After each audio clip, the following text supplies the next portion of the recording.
इसके पहले आप लोग अल्टरनेटिंग करंट जनरेटर के बारे में पढ़ा और उसमें आपने देखा कि जो अल्टरनेटिंग करंट जनरेटर होता है इनपुट बस दुकानदार लिखेगा कि हमको दिखेगा होता है। अल्टरनेटिंग जो करंट जनरेटर होता है वो इंड्यूस ईएमएफ कितना प्रोड्यूस किया हुआ था is equal to E naught sine omega T. और यहाँ से देखिए अगर जो वहाँ पर हमने वायर यूज किया हुआ था जो आर्मेचर का जो वायर रहता है अगर उसका रेजिस्टेंस कैपिटल आर हो तो दोनों साइड आप कैपिटल आर से डिवाइड कर दीजिए तो E by R is equal to E naught upon R into sine omega T. और आपको पता है electric current I is equal to कितना होता है डी अपॉन आर और डी का काम यहाँ पर कौन कर रहा है ई कर रहा है तो ई के प्लेस पर डी के प्लेस पर ई राइट कर देंगे तो I is equal to D upon R और I naught is equal to कितना राइट कर सकते हैं E naught upon R. Electric current I is equal to कितना बताया हुआ है I is equal to D upon R और यहाँ पर पोटेंशियल डी की वैल्यू डी का काम कौन कर रहा है इंड्यूस डी अगर डी करेगा तो I is equal to D upon R हो जाएगा और यहाँ पर देखिए मैक्सिमम वैल्यू आप इंड्यूस डी किया गया है और इतने के केस में आई नॉट कर देंगे और ये क्या आ जाएगा मैक्सिमम वैल्यू आप करेंगे। तो इस तरह से आपको जो इक्वेशन आप ऑपरेट करोगे I is equal to I naught sine omega T. यहाँ पर देखिए जो करंट आई है वो साइन के फॉर्म में पीरियाडिक वे में वेरी करेगा। कभी इसकी वैल्यू +1 हो जाएगा कभी माइनस के साइड जाएगा और कभी 0 हो जाएगा। ठीक इस तरह से ये जो करंट है ये पीरियाडिकली टाइम के साथ वेरी करेगा और इसी करंट को हम क्या बोलेंगे अल्टरनेटिंग करंट। और जो नेक्स्ट चैप्टर है आपका चैप्टर नंबर 3 उसमें आपको अल्टरनेटिंग करंट के बारे में स्टडी करना है। ठीक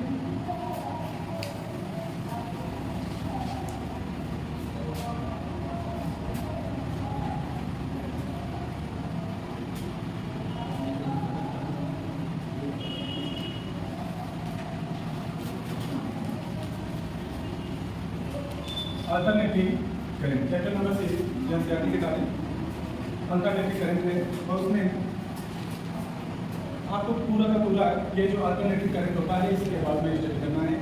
तो अल्टरनेटिव करंट होता क्या है तो उसके पहले आपको इलेक्ट्रिक करंट बताया गया है और जो इलेक्ट्रिक करंट होता है वो 2 टाइप का होता है।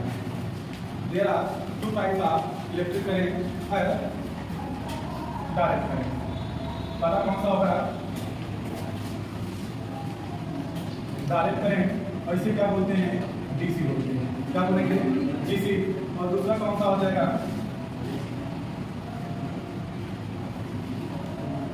Alternative current. इसे शॉर्ट में एसी कहते हैं। क्या कहेंगे एसी कहेंगे।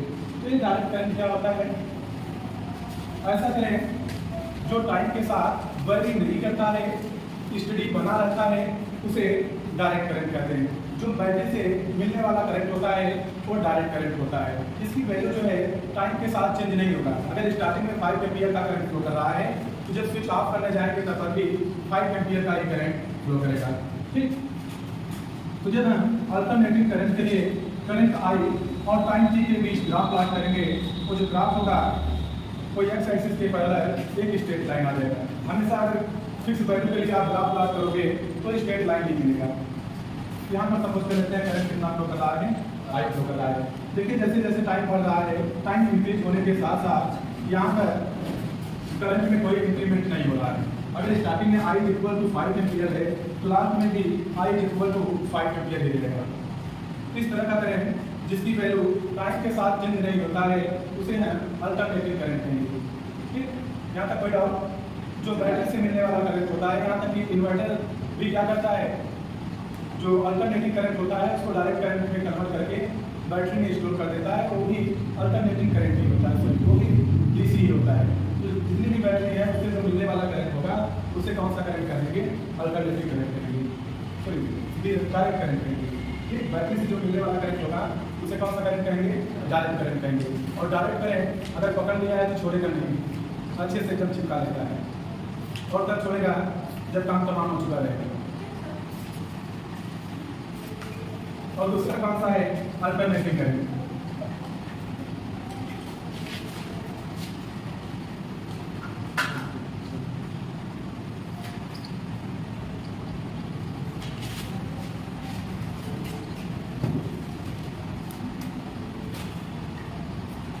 यहाँ बीच में 0 हो जाएगा ठीक। और इसके ऊपर यहाँ पर आई नॉट कर दिया और यहाँ पर minus I not positive direction में करंट है और यहाँ जीरो के नीचे निगेटिव डायरेक्शन में करंट हो जाएगा।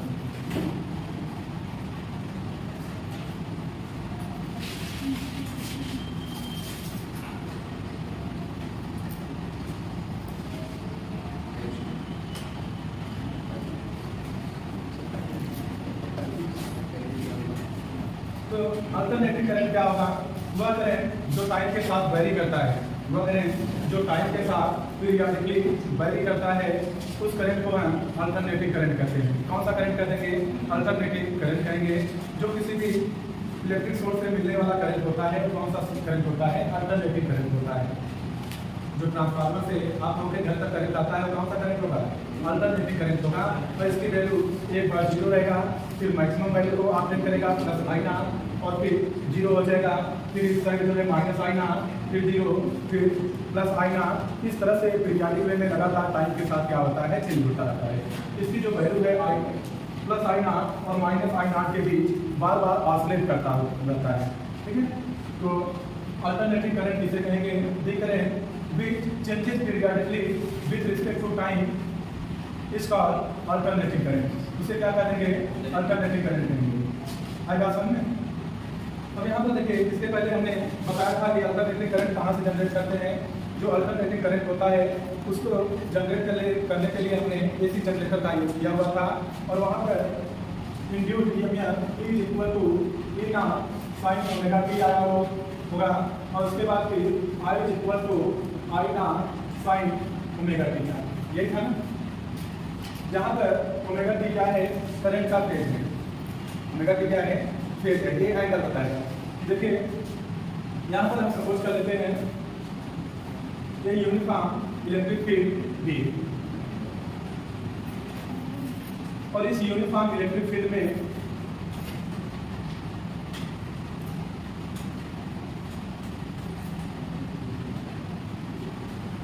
जो जनरेटर का कॉइल है वो बार बार क्या कर रहा है?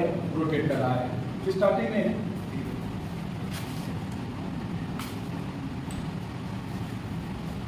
देखिए, जो इसका जब कॉइल मैग्नेटिक फील्ड के परपेंडिकुलर डायरेक्शन में होगा, तो इस टाइम एरिया वेक्टर के और मैग्नेटिक फील्ड भी दोनों सेम फेज में हो जाएंगे, दोनों सेम डायरेक्शन में होंगे, और थीटा इज इक्वल टू कितना हो जाएगा? 0 डिग्री। और theta is equal to 0 degree के लिए current I is equal to I naught और थीटा इज इक्वल टू कितना पता है? Omega T. तो इज इक्वल टू 0। तो I is equal to I naught sine 0 रख देंगे, और साइन 0 की वैल्यू क्या कितना मिल जाएगा? 0। तो आई इज इक्वल टू कितना मिला? 0 मिल गया। मुझे कॉइल जो है मैग्नेटिक फील्ड के जस्ट परपेंडिकुलर डायरेक्शन में रहेगा, उस टाइम इसमें से फ्लो करने वाला जो अल्टरनेटिंग करंट होगा उसकी वैल्यू 0 हो जाएगी, और इस 0 की वैल्यू को यहाँ पर हमने रिप्रेजेंट कर दिया। और उसके बाद अब एक जो कॉइल है ये ओमेगा वेलोसिटी से रोटेट कर जाएगा, और यहाँ से रोटेट करके कुछ इस तरह से लाई कर गया है। यहाँ पर देखिए ऐसे लाई कर गया है। अब इसका ये वाला फील्ड देखिए, यहाँ पर जो एरिया वेक्टर ए है ये ऊपर की ओर हो जाएगा, और मैग्नेटिक फील्ड भी यहाँ इस साइड है। तो theta is equal to 90 degree. That is second phase के लिए theta is equal to 90 degree हो जाएगा, और omega t is equal to 90 कर सकते हो, और यहाँ से साइन 90 हो जाएगा, और साइन 90 की वैल्यू 1, और आई इज इक्वल टू कितना लिख सकते हैं? I naught. I is equal to कितना हो जाएगा? I naught. जब कॉइल रोटेट करके मैग्नेटिक फील्ड के जब उसके परपेंडिकुलर डायरेक्शन में लाई कर जाएगा, तो उस टाइम मिलने वाला जो अल्टरनेटिंग करंट होगा तो क्या हो जाएगा? मैक्सिमम हो जाएगा। ठीक है, यहाँ पर देखिए फेज कितना होगा? पाई/2। पाई/2 पर आपको मैक्सिमम करेंट आई नॉट मिल रहा है, नहीं मिल रहा है? इसके नाम देखिए, आई नॉट मिल गया। अब उसके बाद फिर कॉइल क्या होगा? अब यहाँ ऐसे आया हुआ था, यहाँ से फिर रोटेट कर गया। अब जब रोटेट करेगा, अब इसका जो एरिया वेक्टर होगा दूसरे डायरेक्शन में चला जाएगा। अभी स्टार्टिंग में ऐसे था, फिर ऐसे हुआ, अब फिर ऐसे हो गया है, और इसका जो एरिया वेक्टर है वो लंबवत परपेंडिकुलर डायरेक्शन में बाहर की ओर होगा। तो इस केस के लिए देखिए थीटा इज इक्वल टू कितना हो जाएगा? Theta is equal to 180 degree. Theta is equal to जब 180 डिग्री रखेंगे तो ओमेगा टी की वैल्यू 180 डिग्री राइट कर देंगे, और यहाँ से देखिए I is equal to I naught sine 180 और साइन 180 की वैल्यू कितना होता है 0। साइन 180 की वैल्यू 0 हो जाएगा और जो मिलने वाला अल्टरनेटिंग करंट होगा वो फिर से क्या हो जाएगा 0 हो जाएगा। तो कितने के 0 हुआ है 180 डिग्री का है और 180 डिग्री कितने के इक्वल होता है रेडियन में पाई के इक्वल होता है। कितने के इक्वल हो जाएगा पाई के। इस तरह से पाई पर इसकी वैल्यू 0 हो गया। अब ये जो कॉइल है यहाँ से रोटेट करके अभी ऐसे तक ऐसे हुआ था, ऐसे हो गया था, अब ऐसे रोटेट कर जाएगा और यहाँ से जो परपेंडिकुलर वेक्टर है ये बाहर पीछे की ओर हो जाएगा ना। तो कॉइल क्या हो यहाँ से ऐसे रोटेट करके फिर इस वाले प्लेन में पहुंचा, लेकिन जो इसका एरिया वेक्टर ये नीचे के डायरेक्शन में जाएगा। तो 90 यहाँ पर 90 180 और फिर यहाँ से 90 270 degree. Theta is equal to कितना राइट कर देंगे थीटा इज इक्वल टू 270 और ओमेगा टी की वैल्यू 270 हो जाएगा और यहाँ से साइन 270 और साइन 270 की वैल्यू कितना राइट करते हैं -1 हो जाएगा।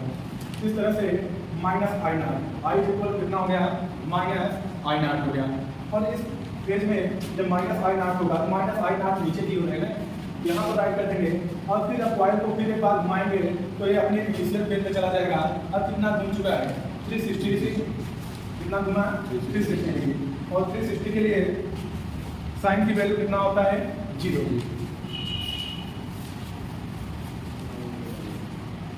देखिए theta is equal to b और ए के बीच एंगल कितना हो जाएगा 360 डिग्री और ओमेगा टी की वैल्यू कितना 360 होगा क्योंकि थीटा जो है ओमेगा टी के इक्वल होता है। I is equal to I naught sine 360 और साइन 360 की वैल्यू 0 तो आई की वैल्यू क्या हो जाएगा 0।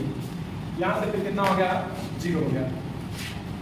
यहाँ पर देखिए 360 को हम कितना राइट कर सकते हैं 2 पाई और यहाँ पर जब दूसरे साइड मैक्सिमम दिया हुआ था इसके पहले की वैल्यू 270 था तो उसको हम कितना राइट कर सकते हैं 3 पाई बाई 2।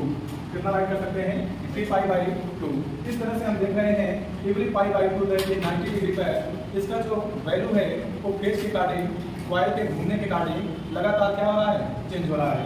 यहाँ पर 2 पाई हो गया और यहाँ पर कितना हो जाएगा भैया ये वाला बीच का पेज 2 पाई और 2 पाई में पाई बाई 2 ऐड करेंगे तो हो जाएगा 5 पाई बाई 2 और यहाँ पर कितना हो जाएगा 3 पाई और फिर ये पाई बाई 2 पर फिर कितना होगा 5 पाई बाई तो 7 पाई बाई 2 और यहाँ पर कितनी वैल्यू आ जाएगी 4 पाई। कितना आ गया 4 पाई। इस तरह से जैसे जैसे कॉइल वहाँ पर रोटेट कर रहा है उसके अकॉर्डिंग जो यहाँ पर करंट प्रोड्यूस हुआ है ये पीरियडिकली क्या कर रहा है वेरी कर रहा है टाइम के साथ। इसलिए हम इसको क्या बोलते हैं अल्टरनेटिंग करंट बोलते हैं। क्या बोलते हैं अल्टरनेटिंग करंट बोलते हैं। आज समझ में कोई डाउट। अब यहाँ पे हमको स्टडी करना है अल्टरनेटिंग करंट से रिगार्डिंग मल्टीप्लिकेशन।